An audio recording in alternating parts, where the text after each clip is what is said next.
Bonjour à tout le monde, ici c'est Margot et aujourd'hui j'avais envie de vous montrer les livres de tarot que je possède dans ma bibliothèque.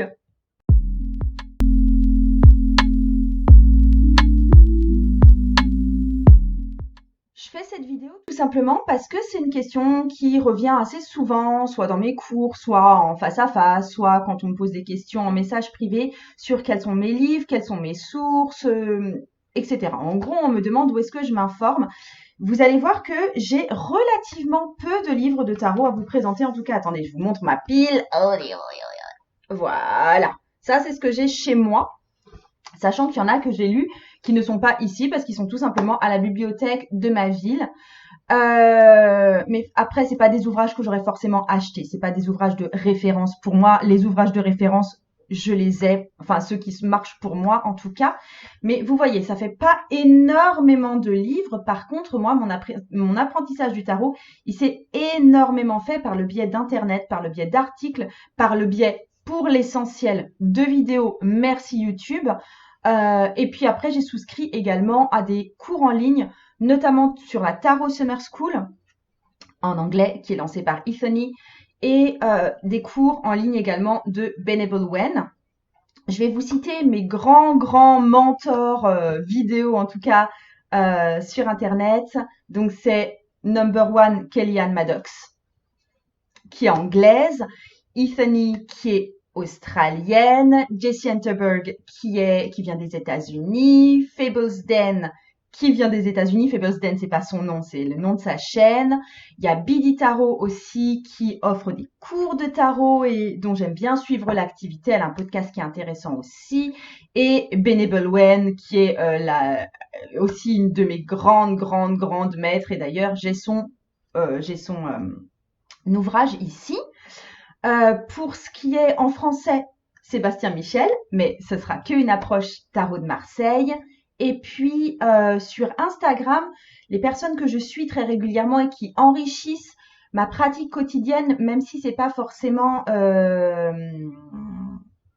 de l'apprentissage, c'est de la pratique quotidienne. Il y a Sylvie de Papote et Lunaison et en anglais Lion Arts, même s'il n'est pas du tout anglophone de base vu qu'il vient des Pays-Bas. Howland Bones Tarot qui est américaine et Mantis Tarot qui est américain également. Mais donc voilà, vous voyez que j'ai quand même une grosse base anglophone et vous verrez que j'ai plus de livres anglophones que francophones et les livres anglophones que je vais vous proposer en plus ne sont, à ma connaissance en tout cas, pas traduits. C'est simplement parce que la tradition francophone s'attache beaucoup plus au tarot de Marseille. C'est de moins en moins vrai. Il y a de plus en plus d'ouvrages qui paraissent sur les tarots type Rider-Waite, en incluant donc l'étude des mineurs, parce que je tiens à l'étude des mineurs. Et donc, je me suis vraiment plus impliquée dans les tarots type Rider-Waite et dernièrement les tarots un peu plus Thoth. Mais voilà. Si vous voulez savoir ce que je fais moi au niveau de mon activité, je propose des cours de tarot en ligne. Donc si vous voulez avoir un petit aperçu, j'ai une petite série de vidéos gratuites qui s'appelle L'île Tarot avec moi. La souscription est gratuite et ça vous permettra aussi de faire connaissance avec ma façon de manipuler le tarot. Mais sinon, j'ai des grands cours de tarot en ligne et je vous invite à y souscrire maintenant parce que je suis en train de refaire toutes les vidéos pour remettre ça vraiment au goût du jour, pour apporter les apports qui devaient être faits. Vraiment, j'avais besoin de relifter en fait mes propres cours et du coup, je vais revaloriser aussi les tarifs en fin de mois, sachant que si vous souscrivez à l'heure actuelle, donc à l'ancien tarif, bien sûr, vous bénéficierez aussi du relifting du cours. C'est pas parce que vous avez acheté à l'ancien tarif que vous devez rester dans un placard poussiéreux, tandis que les autres qui achèteront au nouveau tarif vont acheter un truc pimpant avec des paillettes autour. C'est pas du tout le cas. Vous bénéficierez également, du coup, des nouvelles vidéos de cours, même si elles sont en cours de production. Donc là, pour l'instant, tout n'est pas encore réalisé, évidemment. Et donc, pour vous faire un petit topo sur ce que sont ces cours, il y a Initiation au tarot intuitif qui vous apprend à lire les 78 cartes de tarot en vous basant sur votre intuition, donc sans passer par la case bachotage de 78 cartes en mode je vais passer mon baccalauréat. J'ai Bujo et Tarot qui est une méthode d'organisation dans votre bullet journal en vous basant sur les tirages de tarot. Et il y a Astro Tarot, qui est un cours qui vous apprend les principes de base de l'astrologie en se servant de l'imagerie du tarot. Donc voilà, je vous mets de toute façon les liens en dessous. Et puis je vous présente tout de suite les bouquins en question. Donc le premier, c'est sans surprise, je vais vous présenter La Voix du Tarot de Alejandro Jodorowsky, que vous devez sûrement connaître si vous êtes intéressé par le monde du tarot. Il faut savoir que c'est Marseille, Marseille, Marseille. Il a vraiment beaucoup travaillé sur le tarot de Marseille et le tarot de Marseille uniquement en essayant de repartir à ses sources. Donc j'ai aussi aimé l'aspect un peu historique. C'est un must-have, honnêtement. Surtout que même si les mineurs du tarot de Marseille ne sont pas richement illustrés avec des personnages, des scènes, etc., on a quand même une très très bonne et très large introduction à l'esprit des mineurs, à la numérologie, des arcanes mineurs du tarot. Donc c'est vraiment un bouquin hyper complet, hyper fouillé. Sur la symbolique, c'est assez dingue. Et enfin pour moi, c'est vraiment une des bibles du tarot, si ce n'est la bible du tarot quand on est francophone, même si vous avez une approche qui est plus comme moi du type Rider-Waite, donc du type à vraiment vous tirer les cartes avec les 78 lames du tarot. J'ai rajouté, même si ce n'est pas un livre de tarot à proprement parler, l'autre livre de Alejandro Jodorowsky, qui est La famille, un trésor, un piège, qui parle de métagénéalogie, donc de la guérison de notre arbre généalogique, mais parce qu'en fait, il parle aussi de un peu de tirage de tarot, mais pas tant que ça. Mais en fait, on y retrouve les principales énergies du tarot en éléments. Il y a la même stratification qu'il utilise pour la famille que pour le tarot. Et en fait, j'ai trouvé que c'était un super bon complément. Donc, il faut savoir que moi, je suis psychopraticienne et tarologue. Et du coup, j'allie le tarot à ma pratique de psy. Et du coup, pour moi, c'était assez un indispensable pour les gens qui me demandent assez souvent est-ce que j'ai des bons livres à conseiller sur le tarot psychologique. C'en est un bon, même si effectivement, là, ça va vous parler de l'apport transgénérationnel quasi exclusivement. J'ai trouvé qu'il était extrêmement, il faisait bien le lien entre l'univers tarologique et l'univers psychologique. Tada! Le livre de Benable Owen, Holistic Tarot. C'est un pavé monstrueux et c'est une mine d'informations complètement dingue. Attendez, je vais vous donner juste, je vais sauter l'index et tout le bazar là, et je vais vous donner le nombre de pages. Ah, mais en plus l'index, enfin, il est hyper large, les notes sont hyper larges aussi parce que, hein, attendez, je suis dans les annexes et les annexes, ça compte aussi parce qu'on s'en sert. Et on est à 813 pages. C'est un bon pavé, ça, madame. Et donc, voilà. À savoir, si vous avez un niveau d'anglais, si vous savez en gros lire l'anglais et que vous n'avez pas un niveau qui est top, top, top, top, franchement, il se lit super bien. Vous lirez forcément plus lentement, mais il se lit super bien. Il n'est pas traduit. Et pour moi, ouais, c'est une sacrée Bible là pour le coup. Et je l'aime. Donc voilà, je me base énormément là-dessus. Je me base beaucoup sur ce que dit Benable Owen sur le tarot. J'aime beaucoup son approche. Bref, c'est top. Et en anglais, deuxième livre favori et dans lequel je me suis plongée avec vraiment beaucoup de plaisir et auquel je reviens assez régulièrement, c'est 78 Degrees of Wisdom de Rachel Pollack, qui a écrit d'autres bouquins sur le tarot. Je crois qu'elle a écrit la Bible du tarot, qui est traduite en français.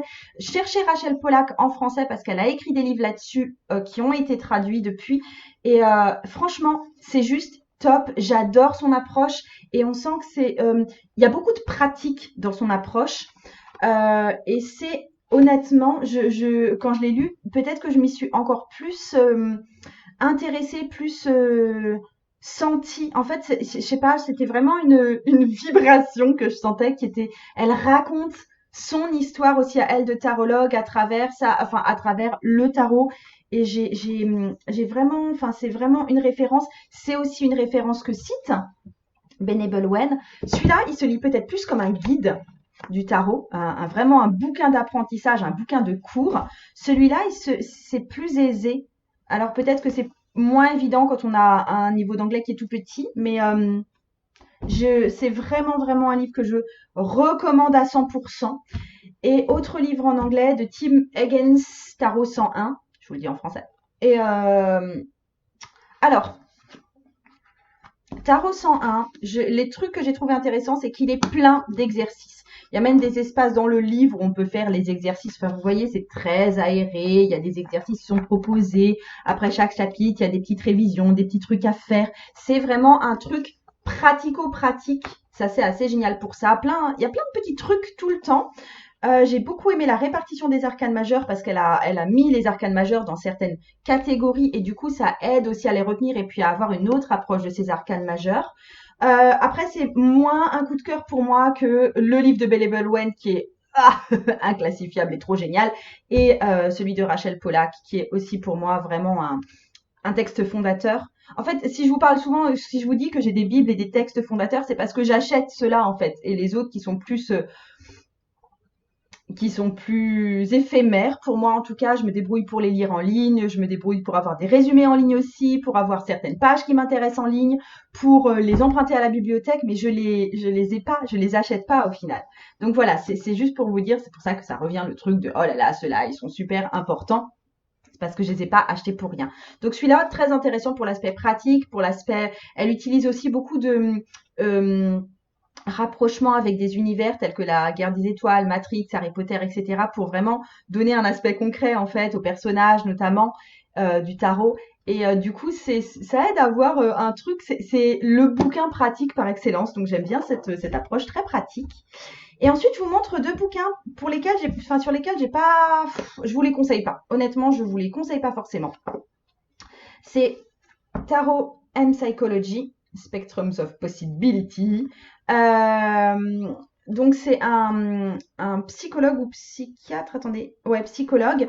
Et en fait, il utilise le tarot dans ses séances. Donc j'ai bien aimé l'approche pour comment est-ce qu'il utilise le tarot dans ses séances. Mais honnêtement, si vous faites pas vous-même de séances de thérapie, si vous n'êtes pas psy, assimilé psy ou quelque chose comme ça, je sais pas si ce sera vraiment super utile parce que après, là, en fait, j'ai bien aimé cette partie, la partie comment j'utilise le tarot dans mes séances. Ça, j'ai bien aimé. Par contre, c'est un anglais soutenu, honnêtement. Et par contre, deuxième partie que j'ai beaucoup moins aimé, c'est son explication ses études de cas et c'est comment lui, il interprétait le tarot et sa vision du tarot et les mots-clés qu'il met par exemple sur les lames de tarot. J'étais en mode, enfin, je raisonnais carrément pas, c'était carrément à l'inverse de la vision commune aussi. C'était un peu tiré par les cheveux. En fait, je n'ai pas aimé son approche du tarot sous forme de cartes. Par contre, j'ai bien aimé comment la première partie dans laquelle il l'incluait dans ses séances. Donc, pas inutile du tout. Enfin, j'ai bien aimé, comme je vous ai dit, la première partie, mais après, c'est pas l'ouvrage que je recommanderais à tout le monde. Et je crois que je l'avais acheté parce que il était recommandé justement sur la chaîne de Kellyanne Maddox et oui, je comprends pourquoi elle le recommande effectivement. Et ça, c'est quelque chose qui est paru il n'y a pas tellement longtemps, c'est Tarot for Troubled Times. Et en fait, il y a marqué Confront your shadow, heal yourself, transform the world. Et en fait, c'est vraiment quelque chose. Je l'ai pris parce que je suis très intéressée par le shadow work, le travail de l'ombre. Et je pensais que c'était un livre qui allait parler du tarot lié au travail de l'ombre. Et en fait, que dalle, en fait, j'entends l'ombre sous le terme jungien, c'est-à-dire ce qu'on n'arrive pas à voir de nous-mêmes parce que ça nous permet pas disciple ou trop affreux ou c'est quelque chose qui n'est pas acceptable socialement. Ça, c'est pour moi l'ombre telle que je l'entends et j'aime lever le voile sur cette ombre-là pour pouvoir pleinement être nous-mêmes, pour pleinement s'intégrer. L'individuation, comme dit Jung. Et ça, elle entend ombre comme la partie nos pensées noires, éventuellement nos croyances limitantes, en fait, tout le versant un peu négatif de notre vie qui fait qu'on s'auto-freine. Et du coup, en gros, c'est un bouquin de développement personnel hyper classique avec tous les exercices que je connais déjà sur le développement personnel. Et après, elle nous présente 3 fois quand même tous les arcanes majeurs avec ce dont on peut se servir si comme affirmation positive par exemple. Après on a les arcanes majeurs sur la carte qui nous représente. Après on a les arcanes majeurs sur le conseil qu'ils peuvent nous donner si ça va pas. En gros il y a 3 fois les arcanes majeurs qui sont ressassés une nouvelle fois. En plus, je trouve que ça manque un peu de profondeur sur l'étude de ces arcanes majeurs. Après, les arcanes mineurs, je vous montre la page sur les arcanes mineurs, moi qui aime travailler avec les mineurs. Ça ressemble à ça. Margot fâchée. Donc, si vous voulez effectuer du travail de l'ombre, ou si vous travaillez avec moi en travail de l'ombre et que vous voulez un livre en plus pour approfondir tout ça avec le tarot, eh ben c'est pas celui-là qu'il vous faut. Il y en a plein d'autres du coup, des livres sur le travail de l'ombre en français qui ne parlent pas forcément du tarot, mais qui sont vachement mieux que celui-là parce que honnêtement, je pense que vous avez compris que j'avais pas super aimé le bouquin, mais voilà, j'avais pas besoin d'un 27e livre de développement personnel à lire. Voilà. Voilà. Donc, j'en ai fini. Pour vous présenter, enfin, je vous ai présenté, il y en a combien? 1, 2, 3, 4, 5, 6, 7. 7 bouquins. Et c'est tout. Et donc, si vous cherchez encore d'autres informations, vous avez ma chaîne YouTube aussi, qui est franchement, je commence à avoir une bonne petite banque de vidéos au sujet du tarot notamment. Si vous voulez continuer à découvrir tout ça avec moi. Et puis d'ici là, je vous fais d'énormes bisous. J'espère vous avoir été utile. J'espère vous avoir donné envie pour ceux ou celles qui comptaient acheter des bouquins en rapport avec le tarot. Ah oui, dernier truc, sur les bouquins de tarot que je ne vous présente pas là, mais qui sont un apport non négligeable à ma littérature achetée sur le tarot, c'est souvent les petits bouquins qui vont, quand il y a un bouquin vraiment avec, qui vont avec mes jeux de tarot, notamment le Lines Rider Tarot, le tarot initiatique, le Wild Unknown Tarot, le Urban Tarot. Il y a vraiment, à chaque fois qu'il y a vraiment un livret qui a pris le temps d'être fait, qui la plupart du temps est en plus super joli, c'est un vrai apport et c'est un vrai truc en plus pour approfondir sa propre lecture du tarot. Enfin, c'est quelque chose que j'apprécie de considérer comme une lecture en fait. Je m'en sers pas quand je fais mes tirages comme appui pour les tirages, mais par contre c'est quelque chose que je vais lire parce que avoir vraiment entrer dans la vision d'un certain auteur, oui, c'est quelque chose qui me plaît. Donc ça fait aussi partie de mes bouquins de tarot quelque part. Sur ce, je reprends ma conclusion. J'espère vous avoir été utile. Je vous souhaite une très très jolie journée et je vous dis à tout bientôt. Salut!